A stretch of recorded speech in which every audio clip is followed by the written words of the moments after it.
meu nome é Ana Clara, esse daqui é o segundo vídeo aqui no canal, né? Já faz um tempo que eu não faço vídeo aqui, mas eu decidi voltar a fazer. E no vídeo de hoje eu vou tratar um assunto muito importante, que não vai se resumir apenas a esse vídeo, mas eu vou fazer em outros vídeos também, né? Falando sobre esse assunto. E esse assunto é que você é filho de Deus. E como é ser filho de Deus? O que é ser filho de Deus? Muitas das vezes nós não entendemos o que é, nós não entendemos nossos direitos, nós não entendemos como que Deus nos trata, como Deus nos vê, nós sendo filhos dele. E hoje eu vou falar sobre isso. Eu vou começar falando sobre uma passagem da Bíblia que está lá em Lucas 15, do versículo 25 ao 32, e eu peço a você que abra sua Bíblia e leia aqui comigo. Vamos lá. E o seu filho mais velho estava no campo, e quando veio e chegou perto de casa, ouviu a música e as danças. E chamando um dos servos, perguntou-lhe que era aquilo. E ele lhe disse: veio teu irmão, e teu pai matou o bezerro cevado, porque o recebeu são e salvo. Mas ele se indignou e não queria entrar. E saindo o seu pai, rogava-lhe que entrasse com ele. Mas respondendo ele, disse ao pai: eis que te sirvo há tantos anos, sem nunca transgredir o teu mandamento, e nunca me deste um cabrito para alegrar-me com os meus amigos. Vindo, porém, este teu filho, que desperdiçou os teus bens com as meretrizes, mataste-lhe o bezerro cevado. E ele lhe disse: filho, tu sempre estás comigo, e todas as minhas coisas são tuas. Mas era justo alegrarmos-nos e folgarmos-nos, porque este teu irmão estava morto e reviveu, e tinha se perdido e achou-se. Falando sobre esse versículo, né, sobre essa passagem, nós estamos tratando do irmão mais velho, do filho pródigo. Aquele filho que tomou parte da sua herança antes mesmo da morte do seu pai e decidiu, né, ir para longe da sua casa e aproveitar ali a sua vida, né, acabou gastando toda a sua herança. E quando ele volta, o pai o recebe de uma maneira muito diferente do que ele pensou que o pai poderia recebê-lo, né, que é ali tratando ele como um servo. Só que o pai chega, quando o filho ele chega até a casa do pai, e o pai o recebe com uma festa, o pai o recebe com alegria.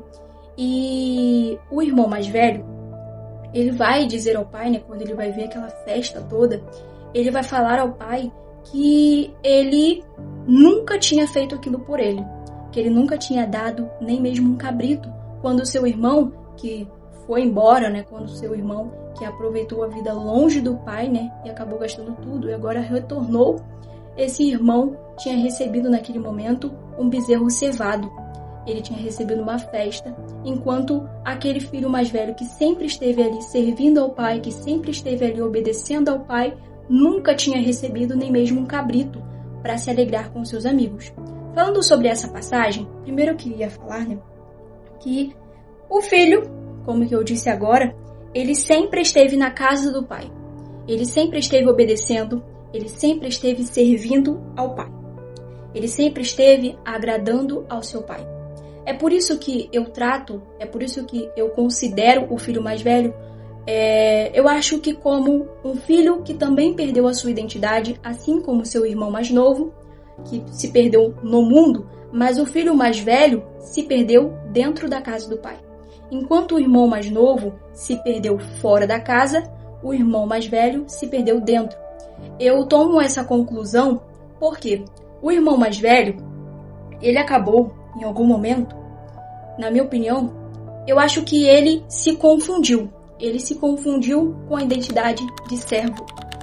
Isso me leva a pensar, né, que ele viu o seu irmão pedindo parte da sua herança antes mesmo de o seu pai morrer, que isso, né, é uma grande desonra. E ele, mesmo ali dentro da casa do pai, ele nunca tinha desfrutado de nada que já era seu. Ele nunca tinha desfrutado da sua herança. Se a gente for parar para pensar, lá naquele versículo em que ele vai falar, né, que ele nunca tinha recebido um cabrito, que ele nunca tinha recebido isso do seu pai e o seu irmão tinha recebido um bezerro cevado. O bezerro cevado é um bezerro que passou pela ceva. A ceva é uma parte da alimentação dos bezerros em que ela intensifica, né, o ganho de músculo, o ganho ali de gordura. Então o bezerro fica forte, o bezerro fica gordo, né? E isso dá mais suculência, né? E os bezerros cevados, eles eram usados em festas, eles eram usados em situações memoráveis, mas os cabritos eram mais comuns na alimentação daquela época, né? Então aquilo que ele está dizendo ali é que o seu irmão que pecou, o seu irmão que acabou ferindo o pai, o seu irmão que deixou o pai, recebeu naquele momento algo que só se recebeu em festas, quando ele foi recebido, e ele, que ficou o tempo todo ali obedecendo, que ficou o tempo todo ali servindo ao pai, não recebeu nada disso, que não recebeu nem um cabrito, que se comia ali, né, de forma comum entre o povo. Então, naquele momento, eu vou conjecturar aqui que ele talvez nunca tenha pedido ao pai alguma coisa. Que ele nunca tenha pedido ao pai algo que era do seu próprio direito. Aquele filho era dono de tudo o que o pai tinha. Quando que o pai ele vai falar para ele, vai responder aquilo que ele vai dizer, né? Que ele nunca tinha recebido nada como um cabrito do pai. Aí o pai vai falar para ele, né? Que ele era dono de tudo aquilo que o pai tinha. Ele era dono de toda aquela herança. Quando ele vai falar isso sobre o cabrito, né?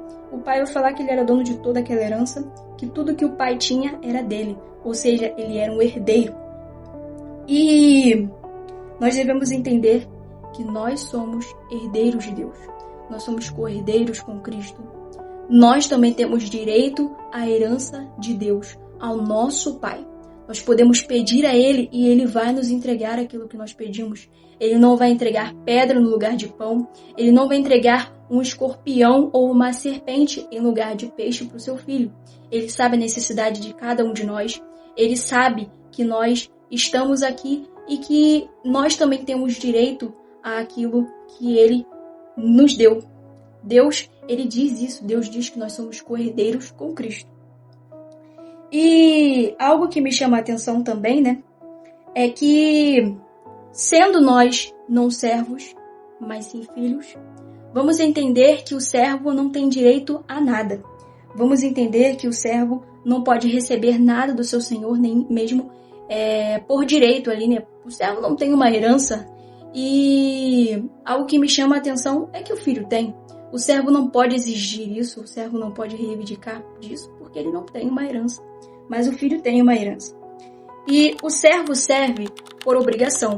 Mas agora eu quero deixar claro aqui que você também não deve viver uma vida em que você não serve ao Senhor. Por quê? Porque você, sendo um bom filho, você serve o Pai. O bom filho serve ao Pai. Serve ao Pai para agradá-lo, serve ao Pai para agradar o Pai e obedece Ele também para isso. E agora o que eu quero falar aqui, para terminar aqui o vídeo, né, é que o filho não serve por obrigação. O filho, ele reconhece, se você quer reconhecer o Filho de Deus, você entenda essa frase aqui, você saiba dessa frase, que todos ouvem, mas só o filho obedece. Só o filho reconhece, só o filho respeita, só o filho, porque o filho reconhece a voz do seu pai, o filho ama o seu pai. Então, se você é um bom filho para Deus, você também vai servi-lo, você também vai querer agradá-lo. Mas o que eu quero dizer para você, para fechar esse vídeo, é que não se veja como um servo, se veja como um filho de Deus, porque você tem direitos, e não seja como aquele filho que se perdeu dentro da casa do pai, porque se viu como servo, porque não se viu como filho. Eu acredito que os dois filhos perderam a sua identidade. E não seja assim, não seja um filho perdido dentro da própria casa do Pai. Entenda o seu lugar, entenda os direitos que você tem em Cristo, entenda que você é cordeiro com Ele, entenda que você tem parte nessa mesa para que você coma com o Pai. E é isso que eu quero falar. É isso. Deixe o seu like, se inscreva no canal e tchau.